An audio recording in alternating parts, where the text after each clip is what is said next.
Mesdames et messieurs, bonsoir. L'opération militaire à l'est de l'Ukraine continue de faire couler beaucoup d'encre dans les forces gagnent justement les forces russes gagnent du terrain et avancent rapidement et sûrement, ne donnant aucune perspective de réaction à ses adversaires occidentaux. La communauté internationale, elle, se contente du statut de spectateur complètement impuissante alors que monts et merveilles ont été promis à Kiev. Kiev est l'objectif de Moscou aujourd'hui et Volodymyr Zelensky multiplie les appels dans sa dernière déclaration. Il implore presque Moscou d'arrêter les hostilités. Poutine tend la main mais pose des préalables. Une lueur d'espoir émerge-t-elle? La question est là, sur le terrain. Le temps ne pardonne pas et chaque heure qui passe compte de nouvelles victimes. Le bilan s'alourdit, le nombre de déplacés se décuple, l'heure est grave. On en parle avec nos invités dans quelques instants.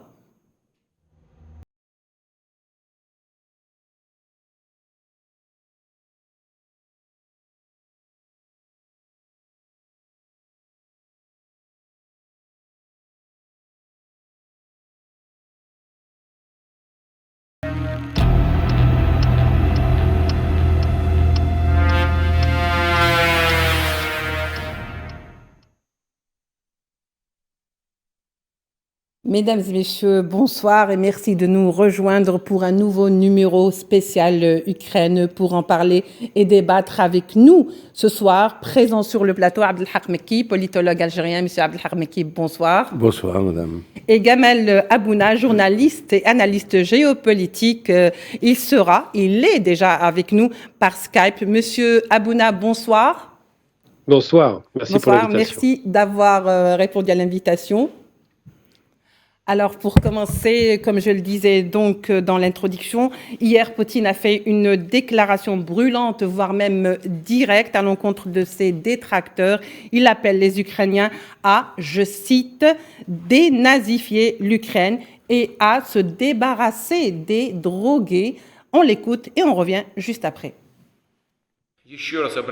Une fois de plus, j'appelle les militaires des forces armées ukrainiennes. Ne laissez pas les néo-nazis et les banderovtsi utiliser vos enfants, épouses et personnes âgées comme boucliers humains. Prenez le pouvoir entre vos mains. Il me semble qu'il nous sera plus facile de négocier qu'avec cette clique de drogués de néo-nazis qui s'est installée à Kiev et a pris en otage tout le peuple ukrainien. Voilà, donc on vient de l'écouter, monsieur Abdelhak Mekki, une déclaration quand même qui est assez, je dirais, agressive. C'est vraiment du point là. Et est-ce que vous pensez aujourd'hui que cette déclaration a fait trembler quelque part le président Zelensky, qui par la suite, on va le voir, a fait d'autres déclarations où il tend la main, où il propose justement de négocier. Mais avant, on va un petit peu décortiquer cette déclaration de Vladimir Poutine. Oui, à mon avis...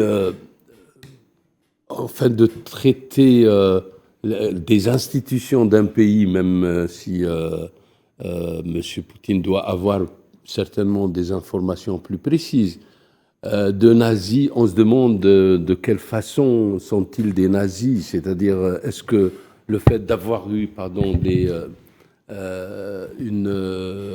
un conflit avec l'Est du pays, c'est-à-dire le Donbass, et que les uns et les autres se sont battus, ils considèrent les autres comme des nazis. Ça, je crois que c'est un vocable... Également parce que peut-être on reprocherait aux Ukrainiens d'avoir eu des comportements, plutôt des attitudes un petit peu, je dirais, ségrégationnistes vis-à-vis des pro-russes du Donbass, du Donetsk et de Lugansk aussi. Oui, mais c'est par rapport à ça aussi. Mais c'est pas la première fois dans l'histoire de l'Ukraine. Ça a existé auparavant. Oui.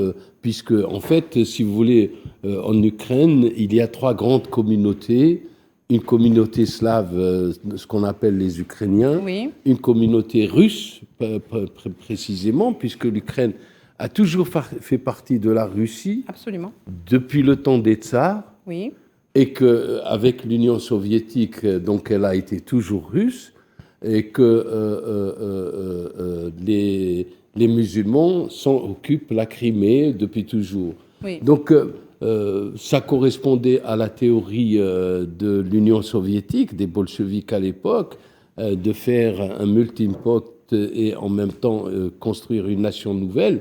Mais ça ne faisait plus partie à partir du moment où l'URSS est disparu et que le mur de Berlin est tombé. Oui, mais Zelensky aussi, dans ses déclarations les plus fréquentes, celles qu'il a faites dernièrement, parlait aussi de néonazisme quand il s'adressait ou quand il parlait de la Russie aussi. Oui, mais donc c'est un petit peu des accusations en fait, il faut savoir que, réciproques, quoi. La Russie a connu des moments de la Deuxième Guerre mondiale vis-à-vis des nazis, des moments d'horreur. Je peux dire une chose, le jour où je me suis arrêté au monument de Stalingrad, j'ai été mal à l'aise parce qu'en fait, c'est des millions d'êtres humains qui ont été déchiquetés par le nazisme et ça peut prendre des jours pour lire tous ces noms-là. Oui. Donc c'est clair que c'est une région qui a dans sa mémoire collective la question du nazisme. Et donc, très très facile de caractériser les comportements. On vient vers cette terminologie qui est donc présente dans les mémoires et le subconscient des habitants. Mémoires. Voilà. Et puis, il faut tenir compte que les Russes sont un peuple qui a une représentation sociale, c'est-à-dire qui a toute une histoire qu'il porte en lui-même. Et on la sent chez Poutine. Oui. Poutine n'a pas envie de faire régénérer l'Union soviétique de nouveau. Mais le grand empire russe. Oui. En fait, il y a ce sentiment de fierté qui est très perceptible. Exactement. Également dans la personnalité de Vladimir Poutine. Et on l'a très très bien décelé lorsqu'il a rencontré le président français Macron. Oui. Et on a vu tous les commentaires que cela a suscité, d'ailleurs par cette grande table qui a beaucoup de symbolique. Si on se mettait un petit peu à les déchiffrer, je pense qu'on prendrait plus qu'1 heure de temps. Mais en même temps, c'était une table qui laissait présager le rapprochement. Oui. Parce que plus on est loin et plus on discute, plus on se rapproche. Et finalement, on s'est rapproché quelque part. Quelque part, vous pensez? Part. Vous êtes sérieux? Oui. Monsieur Mekki? Oui. D'accord. Dans le fait simplement qu'ils ont pris tous les deux conscience qu'il faut préserver la paix en Europe. Ben voilà, on va y revenir justement concernant la paix. Donc on va écouter donc tout de suite Zelensky. Zelensky qui a donc hier fait une déclaration. Il était avec ses compagnons ou les membres de son parti. On l'écoute tout de suite. Всім добрий вечір. Лідер фракції тут, голова Офісу президента тут, прем'єр-міністр Шмигаль тут, Подоляк тут, президент тут. Всі ми тут, наші військові тут, громадяни суспільства тут, всі ми тут. Захищаємо нашу незалежність, нашу державу. І так буде й далі. Слава нашим захисникам, слава нашим захисницям. Слава Україні! Слава! Oui, alors je rappelle juste que dans cette déclaration, Zelensky avait dit que peut-être c'est la dernière fois que vous allez me voir. Alors s'est-il senti menacé ou a-t-il senti un danger qui guettait sa vie? Donc vous savez, il y a beaucoup de paramètres sur lesquels donc on pourrait s'interroger. Quelle lecture peut-on faire? Comment peut-on interpréter cette déclaration de Zelensky? Pourquoi l'a-t-il fait? En plus, il était de manière dépareillée, c'est-à-dire qu'il n'était ni en costume-cravate, ce qui voulait beaucoup dire. Bon, il y avait eu une nouvelle fausse que Zelensky avait quittée au début, parce qu'on ne l'avait pas vu au début, il n'a pas pris la parole, etc. Oui. Bon, là, il montre qu'il est là et qu'il est vraiment là. Mais il reste que si Kiev tombe, il est clair que Zelensky va tomber. Voilà. Et il va tomber et le pays donc, cher. Donc il a senti le coup venir, donc, il a senti l'approche imminente. Ça n'est pas un chérubin, je veux dire, c'est un monsieur qui connaît la politique. Est-ce que ce n'est pas non plus, M. Abdelhak Mekki, est-ce que ce n'est pas un aveu d'échec, au fait? Oui, l'aveu d'échec, comment dire, c'est plutôt une reconnaissance d'une erreur. Qui est une erreur de jeunesse, parce que c'est un président jeune qui s'est emballé pour dire nous voulons rentrer à l'OTAN, alors qu'il savait pertinemment que c'était la ligne qu'il fallait jamais...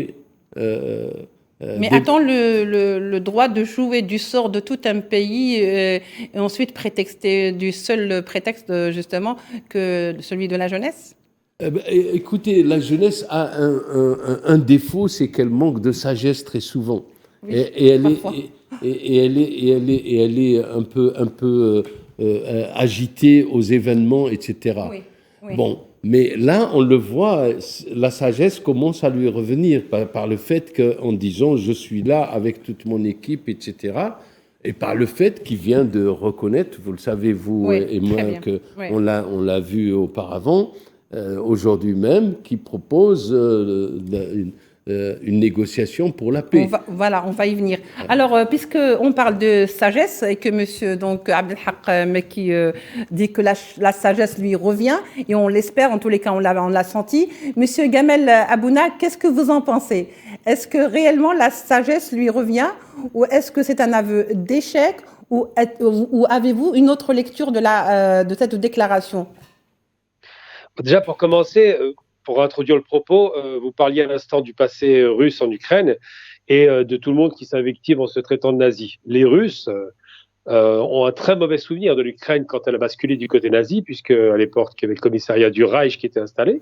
Et effectivement, une partie des Ukrainiens ont pris fait et cause pour les nazis. Donc c'est ce que les Russes ont tendance à rappeler par rapport à cette rupture qu'on a aujourd'hui.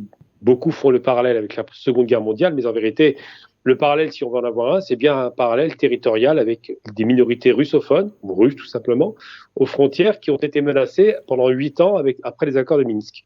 Et donc, ce qui se passe aujourd'hui, c'est la conséquence déplorable d'une gestion calamiteuse avec ce président qui a été placé, il faut le rappeler tout de même, c'est pas un homme très sérieux, ce monsieur. C'est un homme qui a cru aux paroles de l'OTAN, qui a cru qu'il pouvait rentrer dans l'OTAN. C'est un homme qui a peur aujourd'hui parce qu'il a été lâché par l'OTAN. N'oublions jamais que l'OTAN n'interviendra pas parce que, évidemment, l'Ukraine n'est pas un membre de l'OTAN, ni un membre passif d'ailleurs.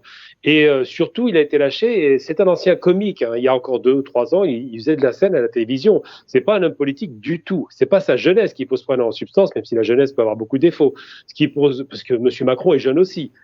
C'est plutôt le manque de réalisme politique et de réalisme par rapport à son environnement politique immédiat, la Russie en l'occurrence, ou international qu'il ne connaît pas du tout, les États-Unis.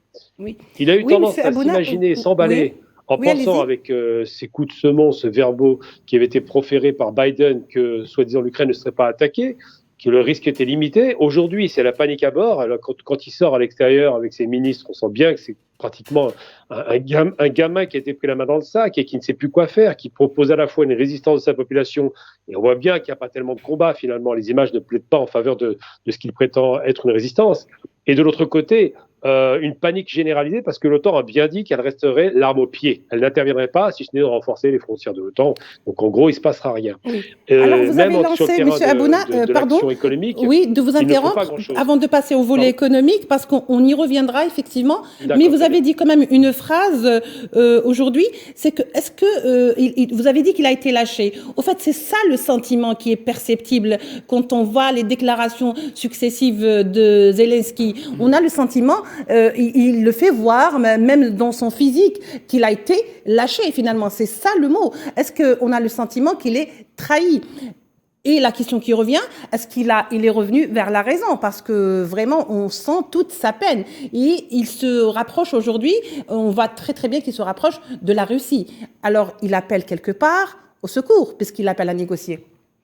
Tout à fait. C'est-à-dire qu'il sait parfaitement que maintenant les Européens ne feront rien pour lui, les Américains ne feront rien pour lui, que de toute façon, il n'y avait pas d'accord de coopération militaire et encore moins de sécurité. Il a bien compris avec l'invasion d'hier qui est annoncée, hein, c'est pas une surprise bien sûr, il a bien compris qu'il était seul face aux soviets, enfin aux ex-soviets, je dis soviets parce que c'est une politique finalement qui rappelle un peu l'Empire soviétique.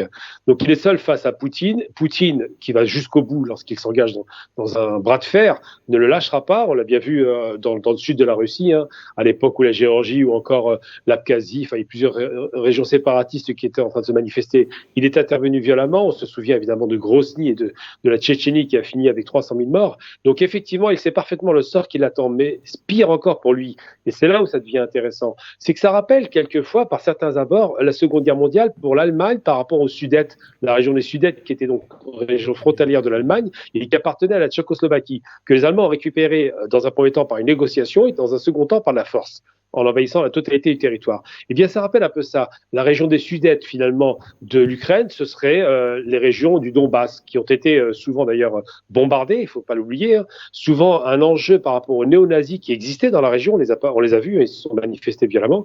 Et surtout, lui se rend bien compte que même dans son propre gouvernement, dans son propre camp, il y a un risque de basculement en faveur des Russes. Il le sait très bien. Il n'est pas majoritaire, contrairement à l'idée reçue. Il faut se souvenir qu'avant 2014, il y avait eu un coup d'État par rapport à cette fameuse révolution colorée, révolution orange. On a écarté le chef de l'État qui était lui aussi démocratiquement élu.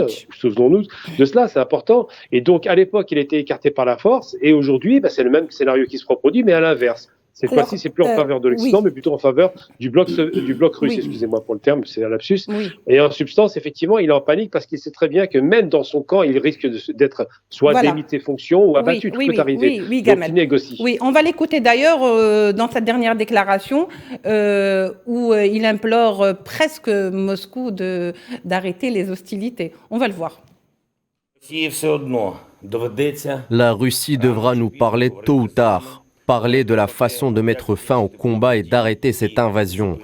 Plus tôt la conversation commencera, moins il y aura de pertes pour la Russie elle-même.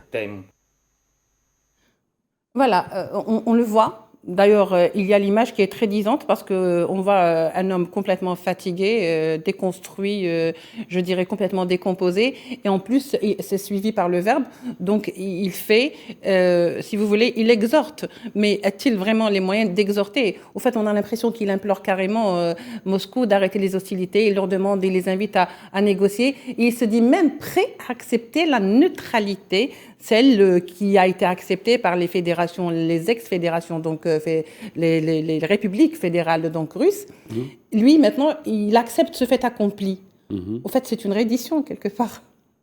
Ou un réalisme. Un réalisme, oui. Un réalisme. Oui. Je veux juste préciser une chose. En fait, il s'agit d'un homme d'État, c'est-à-dire il est le chef de l'État. Donc, son attitude auparavant est une attitude étudiée dans son cabinet, à la fois proche, c'est-à-dire ses propres conseillers, et par le gouvernement, et que à l'époque, donc cette option de l'OTAN, aucun membre de son gouvernement ou presque n'a démissionné ou ne s'est soulevé contre cela. Donc c'est clair qu'il y avait une sorte d'osmose entre les membres du gouvernement, vous voulez dire ? Les membres du gouvernement, une partie du peuple. J'ai oublié la fameuse première ministre qui elle-même aussi, elle avait... Loukachenko, exactement. Oui. Qui avait elle-même brandi la question de l'OTAN et d'être dans l'Union européenne, etc. Donc, le désir, parce que je connais un peu la région, le désir des pays de l'Est était d'être avalisés, comme la Bulgarie, par l'Union européenne, de façon à avoir un laissez-passer démocratique. D'accord ? Vous avez vu ces derniers jours tous les chefs d'État qui sont intervenus de la part des États-Unis ou de la France ou de l'Angleterre ont parlé de l'Ukraine démocratique. C'est la perte de l'Ukraine démocratique. Donc, en opposition à celle de la Russie. Une certaine Russie qui laisse sous-entendre peut-être dictatoriale. Voilà. Donc, le problème n'est pas l'avis d'un individu, simplement. C'est l'avis d'un régime, d'un système politique qui a voulu... son peuple, vous voulez dire ça. Qui a voulu faire ce choix de l'Union européenne et de l'OTAN parce qu'il avait des craintes. Je signale que les pays qui font partie aujourd'hui de l'OTAN et qui sont les pays baltiques, c'est-à-dire l'Estonie, la Lettonie et la Lituanie, aujourd'hui sont encore plus inquiètes que ne l'est l'Ukraine. Parce qu'en fait, si l'Ukraine tombe aux mains de Poutine complètement, c'est-à-dire il devient un vassal... La menace serait directement sur eux. Parce qu'en fait, ça veut dire l'Occident a cédé. Et eux, et paradoxalement aujourd'hui, à l'heure où on parle, les pays de la Baltique sont en train de faire un forcing à la fois au niveau de l'Union européenne et au niveau de l'OTAN pour qu'il y ait des mesures plus drastiques contre la Russie. Parce qu'ils savent que seuls en contenant la Russie qu'ils peuvent garder leur salut. Si oui, au fait, c'est la menace, c'est-à-dire qu'elle s'approche de leur territoire. Exact. Alors, y compris de la Pologne, même la Pologne qui est un peu lointaine. La Pologne a déjà appelé par le biais de son ambassadeur auprès de l'Union européenne à ce que l'OTAN intervienne et active ou réactive l'article 4 parce que le flux des migrants commence à devenir de manière incontrôlable. Donc la menace est là. Mais je dirais que la nuance, peut-être, M. Abdelhak Mekki, est que ces anciennes républiques, aujourd'hui, qui sont partie intégrante de l'OTAN, ils sont partie intégrante de l'OTAN. Donc, ils ont cet accord qui dit qu'en cas d'agression ou d'intégrité ou de souveraineté, l'OTAN a le droit d'intervenir. L'Ukraine est restée seule, complètement abandonnée. Elle ne fait partie ni de l'Union européenne, ni de l'OTAN. Qui protège l'Ukraine? Personne. Est-ce que l'Ukraine n'a pas ou ne va pas tirer les leçons de cet abandon de se dire qu'aujourd'hui, il ne faut pas compter sur l'OTAN? Permettez-moi simplement de rappeler un fait historique à propos de l'OTAN. L'OTAN, quand il a voulu prendre le Kosovo à la Serbie, il l'a fait, sans hésiter. Pourtant, il n'y avait aucun accord. Je veux dire, la question, parce que là, il y a une certaine intelligence dans la politique quand même de ce fait-là. Parce que l'OTAN, à partir du moment où il s'est senti les mains libres, il l'a fait au Kosovo. À chaque fois où il pouvait le faire, il l'a fait. Alors, il ne le fait pas aujourd'hui. Oui. Il ne le fait pas aujourd'hui parce qu'il faut tenir compte de la déclaration de Poutine. Réaction symétrique et asymétrique. Oui. Et il a laissé entendre Expliquez-nous ce point. Voilà. Expliquez-nous ce point, Abdelhak Mekki, et gardez-le en tête parce qu'on va y revenir. Je vais aller juste vers notre invité sur Skype, Gamel Abouna. Gamel Abouna, donc on disait que Abdelhak Mekki disait que lorsque l'OTAN Varsovie était en danger, il avait intervenu. Bien sûr, les intérêts et les enjeux ne sont pas les mêmes. Aujourd'hui, l'OTAN n'intervient pas parce qu'il n'y a aucun pacte d'accord entre lui et l'Ukraine. C'est une façon, une fois de plus et toujours, de dire que l'Ukraine ne représente pas grand-chose pour l'OTAN. Pourtant, c'est ce même OTAN qui l'a poussé dans ce bourbier. Alors, non, l'Ukraine représente énormément sur un plan géostratégique et surtout économique. C'est un poumon industriel, c'est surtout le grenier à blé de l'Europe, il ne faut pas l'oublier. L'Ukraine est un très grand producteur de blé. L'Ukraine est aussi possédant d'énormément de centrales nucléaires, on se souvient de Tchernobyl, mais pas seulement.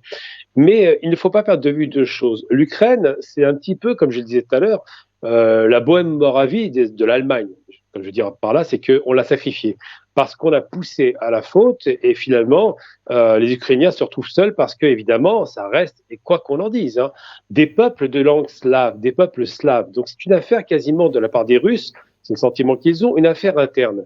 Après, pour rebondir sur ce qui vient d'être dit, je ne pense pas que les pays de la mer Baltique soient inquiets, même s'ils donnent ce sentiment. Ils sont déjà protégés en vérité. Ceux qui sont les plus inquiets, c'est plutôt les deux pays qui ont déjà eu une guerre contre la Russie, à savoir la Suède et la Finlande. Ces pays ne font pas partie de l'OTAN et vont demander certainement à y être rattachés. Et donc ces deux pays sont inquiets parce qu'effectivement, ils ont battu, faut pas oublier, la Finlande a battu la Russie dans les années 30-40 et ça a déclenché d'ailleurs l'invasion par les Allemands puisqu'ils se sont dit que les Russes étaient faibles. Et donc aujourd'hui, les Russes font une démonstration de force, ils démontrent qu'ils protègent leurs frontières. Ne jamais oublier l'origine du mal. L'OTAN était une organisation, on l'a déjà rappelé, créée en 1949, qui était destinée à protéger le bloc occidental, donc on ne parle même pas de l'Europe de l'Est, le bloc occidental face à l'Union soviétique. Et donc, c'est au lendemain de la guerre, ils ont fait cette grande puissance comme ça interarmée américaine-européenne afin de faire face à une invasion potentielle des Russes qui était encore supposée. Et de l'autre côté, les Russes ont opposé le pacte de Varsovie qui a disparu après la chute du mur de Berlin, surtout et en 91 après la chute du bloc soviétique. Et donc, cette OTAN a été maintenue en dépit des promesses qui avaient été faites aux Russes. Et ça, Vladimir Poutine s'en souvient parfaitement. Et donc, à partir de là, quand il tape fort sur l'Ukraine, c'est pour dire à l'OTAN, on arrête. cette expansion permanente parce que vous êtes à nos portes et parce que nous sommes en danger. C'est-à-dire que le sentiment des Russes aujourd'hui, c'est un sentiment de danger. Alors quand on dit que effectivement l'Ukraine a été lâchée, c'est parce que l'OTAN, qui a fait un pari risqué, s'imaginait pas une réaction si forte de la Russie. Ils l'ont pas supposé, ils ont sous-estimé leur adversaire, et que les Russes, dans un discours extrêmement violent, d'ailleurs, n'oublions pas ce que dit Poutine, si vous nous attaquez, ce ne sera pas une guerre asymétrique, ce sera une guerre disproportionnée, parce qu'il a les moyens aujourd'hui militaires et très technologiques, très avancés sur le plan militaire, de frapper très fort et très vite avec ses missiles intercontinentaux hypersoniques. Donc, effectivement, les pays les plus inquiets aujourd'hui, c'est plutôt les pays très au nord, Finlande et Suède, mais la Pologne n'est pas inquiète du tout, elle n'est pas du tout concernée par ces questions, elle a intégré l'Europe et intégré l'OTAN, et tous les pays membres de l'OTAN, avec la solidarité qui régit leur statut, ne sont pas inquiets. Vous voulez dire qu'ils sont tranquilles, vous voulez dire qu'ils sont tranquilles et qu'en cas d'agression, ils pourraient être protégés par l'OTAN, qu'elle pourrait intervenir militairement, c'est ça que vous voulez dire, M. Gamel? Si un seul pays du bloc occidental qui appartient à l'OTAN est touché par la Russie, il y aura effectivement un risque mondial cette fois-ci de guerre, parce que les Américains ne reculeront pas là-dessus. Ensuite, n'oublions jamais une chose importante, on ne fait pas la guerre pour autre chose que pour l'argent. L'Ukraine, c'est un enjeu économique considérable, on l'a bien compris, mais pas seulement, géostratégique. Et donc aujourd'hui, si effectivement les Américains ne réagissent pas à une attaque d'un pays de l'OTAN, qui n'arrivera pas, mais si ça devait arriver, à ce moment-là, ça décrédibiliserait l'organisation. Donc évidemment, il y aurait un risque de conflit international considérable et quasiment troisième guerre mondiale. Donc effectivement, ce scénario ne peut pas arriver. Je rappelle régulièrement que Poutine est un joueur d'échecs, qu'il sait parfaitement manœuvrer ses pièces et qu'il sait abandonner, comme au Haut-Karabakh, il a su abandonner quand la guerre commence à se généraliser. Oui. Alors je passe vers vous, M. Abdelhak Mekki. Gardez en tête, parce que j'ai vu que vous vouliez un petit peu intervenir. On va voir juste Sergueï Lavrov dans cette déclaration. Il revient également avec un représentant pro-russe. Toutes ces années, nos collègues occidentaux ont constamment défendu le régime ukrainien, fermant les yeux sur les crimes militaires contre la population civile, fermant les yeux sur les meurtres de femmes, d'enfants et de personnes âgées, sur la destruction des infrastructures civiles, encourageant silencieusement le développement rapide du néonazisme et de la russophobie, ce qui a finalement plongé le pays dans la tragédie. Nous n'avions pas le choix, les pourparlers de paix qui se déroulaient à Minsk ont été bloqués par l'Ukraine. Le rejet absolu de toute forme de dialogue avec nous sur le site de Minsk. Le rejet absolu du respect des obligations que l'Ukraine a signées auparavant. Voilà les circonstances qui ont conduit à la situation actuelle, lorsque nous nous sommes tournés vers la Fédération de Russie pour obtenir de l'aide. Alors, M. Abdelhak Mekki, on vient d'écouter donc le ministre des Affaires étrangères russe, Sergueï Lavrov, qui n'est plus à présenter, et également le représentant des fédérations autoproclamées. Mais avant de revenir avec vous sur les déclarations des deux, je voudrais donc vous donner la parole pour que vous puissiez réagir à ce qu'a vient de dire M. Gamel Abouna. Allez-y. Oui, écoutez, moi je ne crois pas en politique, en tous les cas. Cette guerre asymétrique. À des trucs mécaniques, dire voilà, on est dans l'Europe, etc. Ce qu'il faut, à mon avis, constater aujourd'hui dans ce conflit. La Russie a été avertie, ne serait-ce que par la recherche de diminuer l'escalade qu'a voulu mettre en place Macron avec Poutine. D'accord ? Et donc, que la Russie intervienne en Ukraine, malgré tout cet effort et les avertissements qu'il y a eu auparavant, il y a un fait, c'est que la Russie est beaucoup plus puissante aujourd'hui qu'elle ne le fut, et peut-être beaucoup plus puissante que le camp occidental dans son ensemble. Alors, entendons-nous bien. Oui, allez-y. D'abord, elle est, même du point de vue technologique, un peu plus avancée. On l'a vu avec les cyberattaques contre des sites ukrainiens. Voilà, avec les cyberattaques. Les interventions dans les campagnes électorales américaines et même françaises, il y a une accusation claire là-dessus. Bien que M. Poutine dise « ouais, mais c'est pas moi, c'est des hackers ». D'accord, c'est des Russes, des hackers. Donc ça veut dire que nous avons une capacité à la fois scientifique et technologique capable de le faire.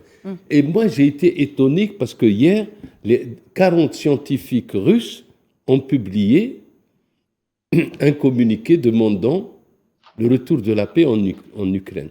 Ça veut dire qu'ils Ça veut dire quoi? Comment on peut décrypter ça? Alors, ça veut dire Retour que... de la paix, vision russe ou vision occidentale? Non, vision russe, parce qu'en fait, c'est clair que cette guerre, elle empêche en quelque sorte l'avancée de la science et de la technologie en Russie. Puisque pendant ces 10 ou 20 ans, la Russie est avancée d'une manière incroyable, à la fois sur le plan économique, etc. Insoupçonnable. Preuve en est.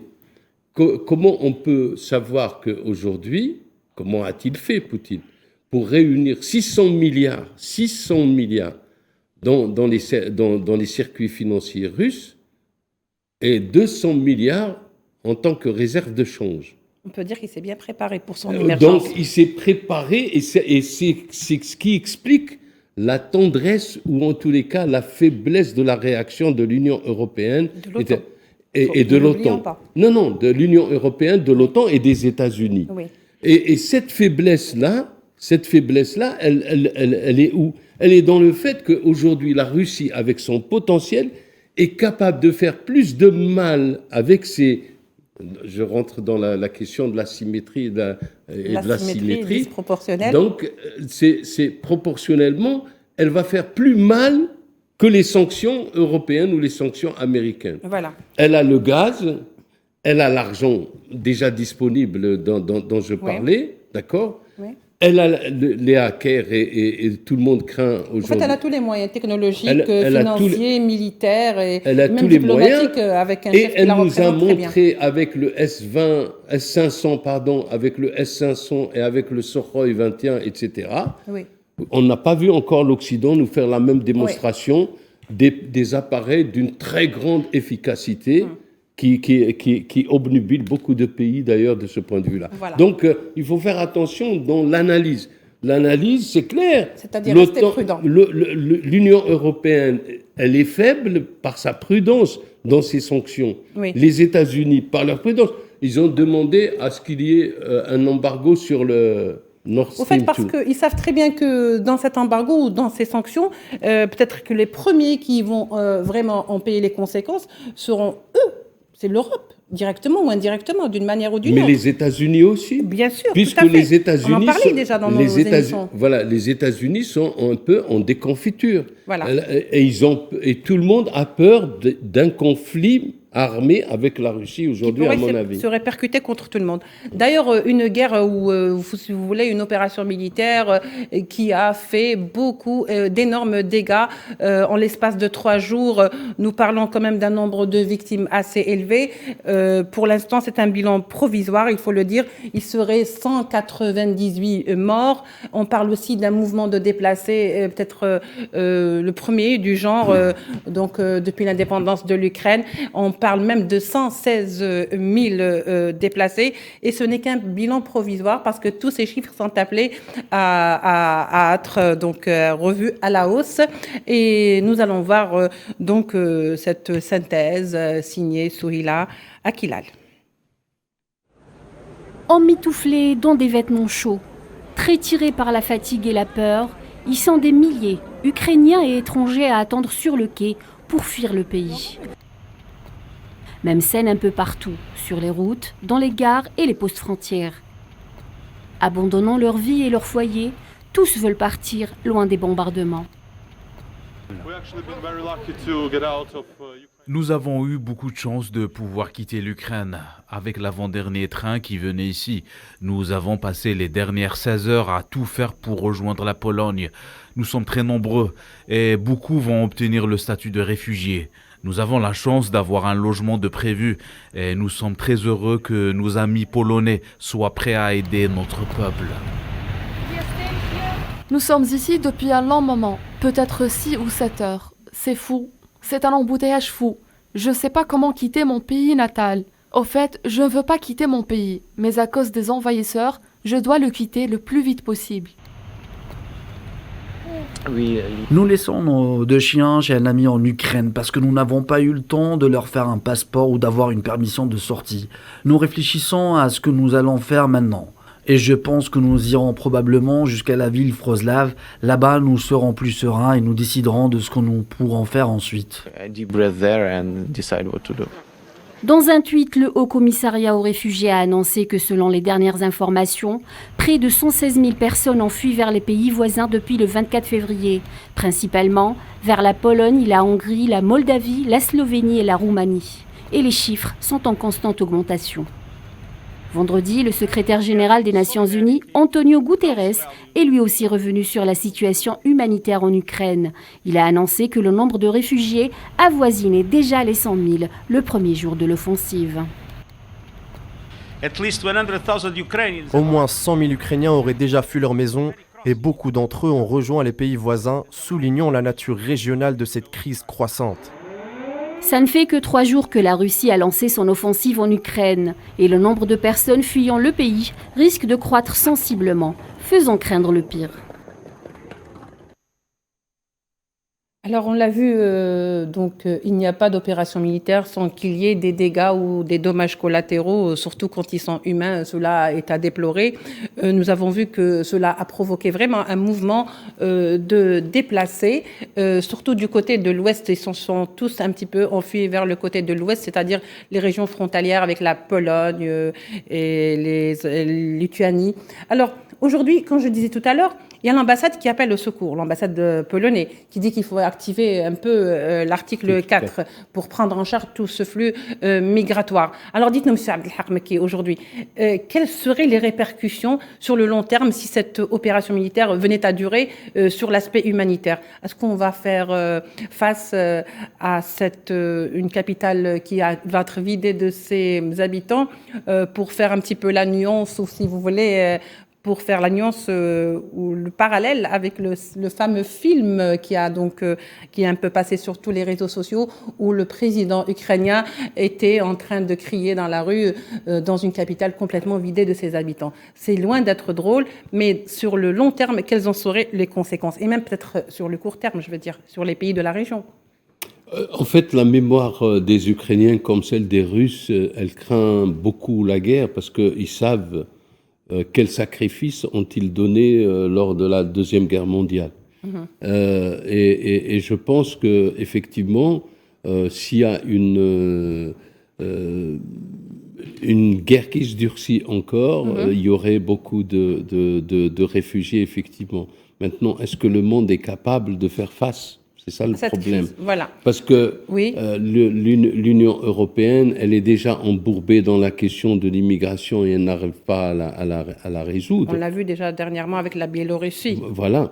Et donc on ne sait pas comment on va trouver les fonds, etc.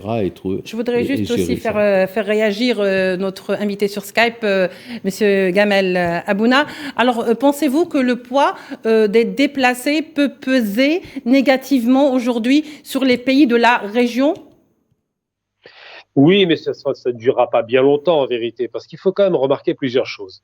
On a parlé du président Zelensky qui a fait un appel désespéré à être aidé, il n'a pas été entendu. Oui. Le président Zelensky a fini par faire un geste assez particulier d'ailleurs, parce qu'il est à demi-juif, donc son histoire est quand même très costaud par rapport à l'Europe centrale. Oui. Il a fait un appel à la mobilisation de la population. Ça rappelle étrangement, malheureusement, le Volkssturm nazi. Quand les nazis étaient perdus à Berlin, ils ont fait appel à la population pour faire face aux Russes. Bien là, c'est un peu un rapport inversé. C'est un peu dommage d'ailleurs historiquement, mais enfin on comprend qu'il fasse ça parce qu'il est désespéré. Et tout à l'heure, vous évoquiez la Yougoslavie par rapport à ces fameux réfugiés. On va en parler rapidement.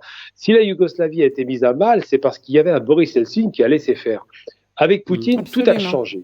Alors effectivement, il y a beaucoup de réfugiés, mais c'est des réfugiés qui sont ukrainiens pour l'essentiel, qui ont peur, parce qu'une guerre, ça ne plaisante pas, mais en vérité, à bien regarder de près, on a des chiffres plus ou moins officiels, 200 morts sur une puissance considérable que peut développer la Russie face à un pays comme l'Ukraine qui, ne l'oublions pas, est un pays aussi producteur d'armes. Ce n'est pas un petit pays, l'Ukraine.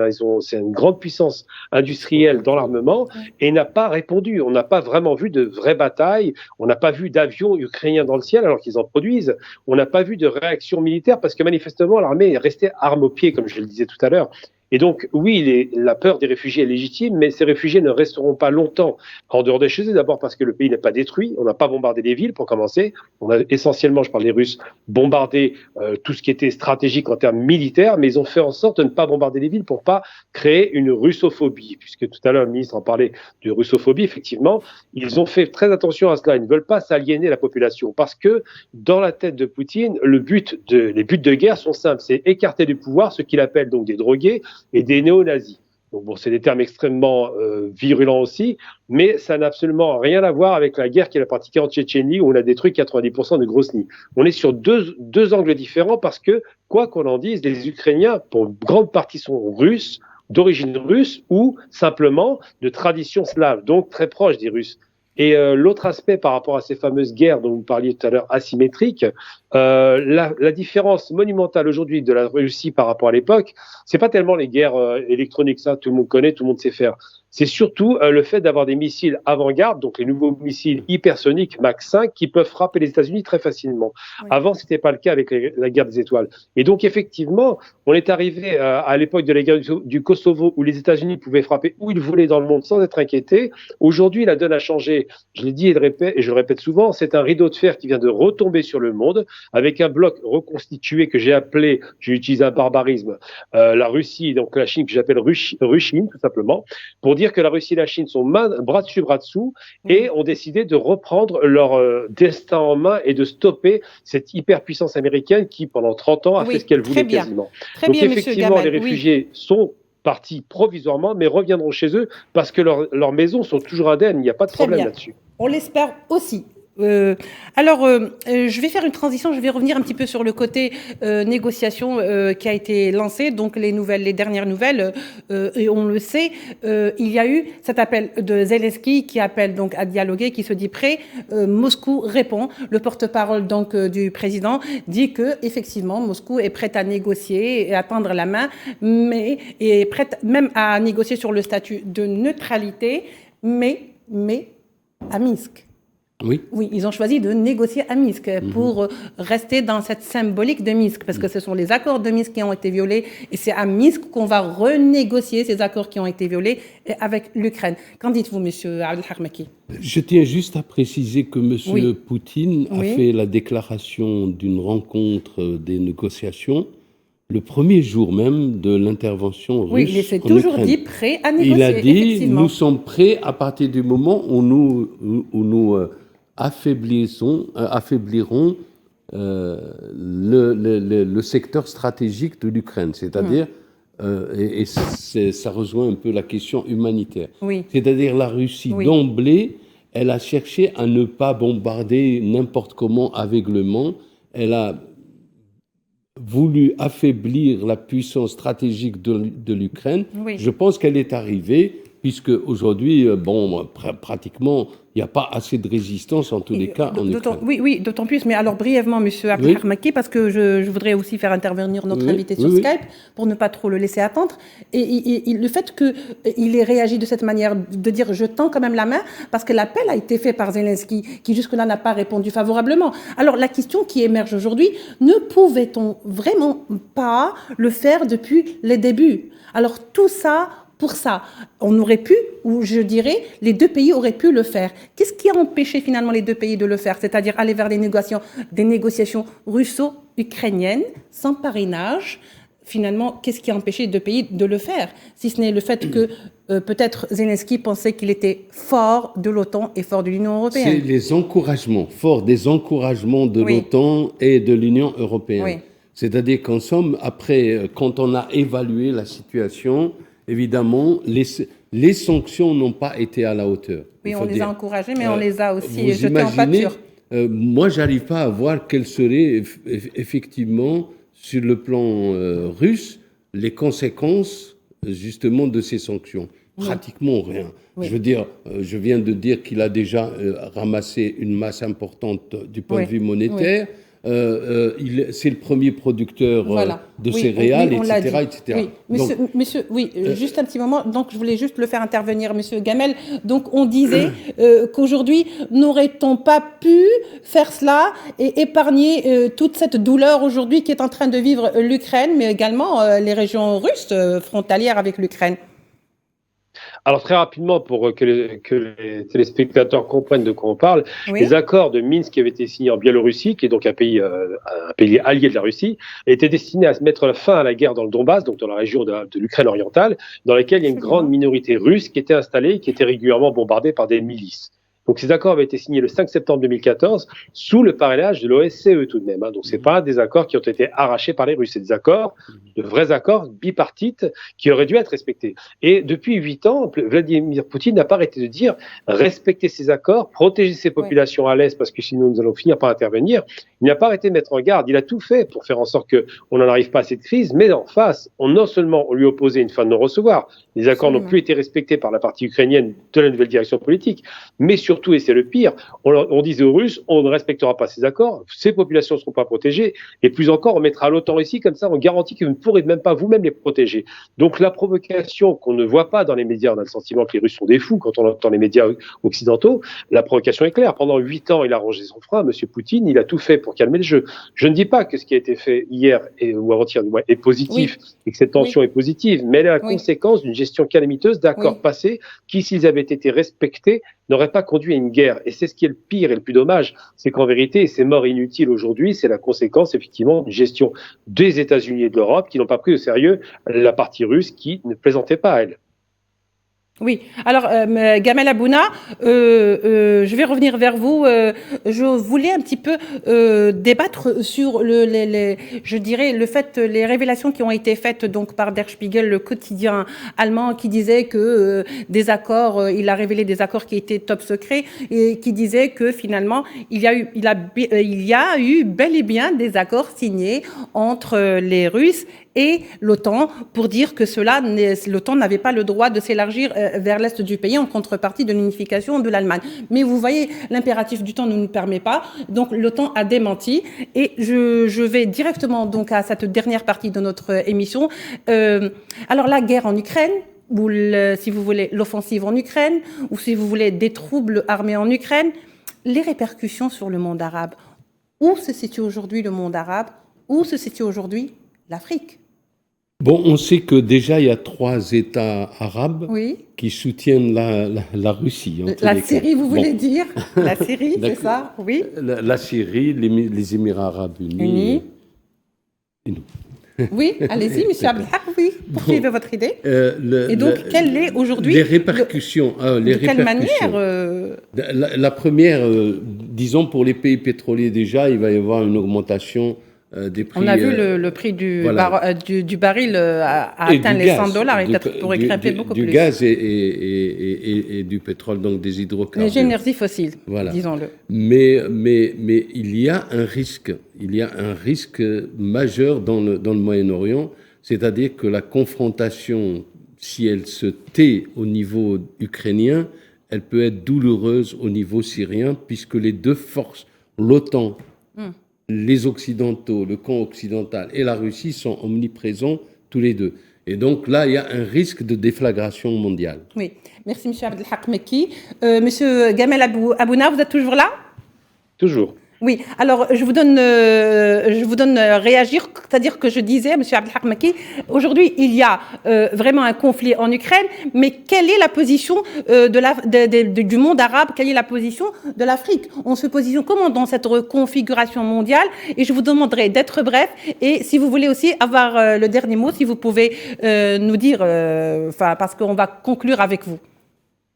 Alors oui, très rapidement. Donc, je ne suis pas tellement d'accord avec Mekki, je n'ai pas son pessimisme pour le coup. On n'est pas obligé d'être d'accord, c'est juste qu'on est là pour faire des propositions. Non, mais parce que ce qu'il dit est intéressant et je comprends son inquiétude. Mais en vérité, les Africains sont très contents de ce qui se passe parce que d'abord, la Russie, quelque part, intervient au Mali, en Guinée, dans l'ex-Haute-Volta, le Burkina Faso. Donc là, de ce côté-ci, ils applaudissent de main. Ensuite, les pays pétrolifères, effectivement, sont heureux. Le pétrole explose, le gaz, on n'en parle même plus. C'est carrément, on n'a jamais vu ça, atteindre tel niveau dans l'augmentation des prix. Mais surtout, et c'est ça qui est intéressant, c'est que maintenant, le monde du Sud, qui était un peu sous la prédation occidentale, faut être très honnête, se rend bien compte que les lignes ont bougé et que le géant russe sort de sa tanière avec les Chinois. C'est ça qui fait la différence. Parce qu'à l'époque de la guerre froide, les Chinois et les Russes étaient ennemis quasiment, ils ne collaboraient pas. Aujourd'hui, les Russes montrent la force militaire et les Chinois la force économique. Donc effectivement, les Arabes ne sont pas inquiets de cela. Alors évidemment, certains pays arabes sont peut-être plus proches des États-Unis, mais à tout prendre, on voit bien que même le Maroc aujourd'hui va travailler avec la Chine par rapport à la fameuse route de la soie. Donc les armements russes se vendent partout dans le monde arabe. Et la démonstration faite par les Russes, c'est que avec une détermination forte et les armes nécessaires, on arrive à tout. On se rend bien compte de ce qui s'est passé en Centrafrique. Enfin, tous ces pays qui ont été sous la protection entre guillemets des conseils militaires russes ont des résultats qui sont assez probants. Donc, je ne suis pas inquiet outre mesure. Ce qui serait inquiétant, c'est effectivement en Europe qu'il y ait une friction dans des zones de contagion directe entre l'OTAN et la Russie. Mais pour le reste du monde, ça va être comme malheureusement à l'époque, un grand échiquier mondial dans lequel les Américains pousseront leur carte, les Russes de leur côté, et qui va l'emporter, on ne sait pas. Merci beaucoup, Monsieur Gamel Abouna. L'idée est passée. Je rappelle à nos téléspectateurs que vous êtes expert en géopolitique et que vous étiez avec nous à travers Skype de Paris. Monsieur Abdelhak Mekki, merci de nous avoir tenu compagnie. Merci de nous avoir éclairé notre lanterne. J'espère, mesdames et messieurs, que nous avons pu réussir, ne serait-ce qu'un temps soit peu, éclairer quelques zones d'ombre qui entourent la question ukrainienne. Nos émissions se poursuivent. Merci de votre attention.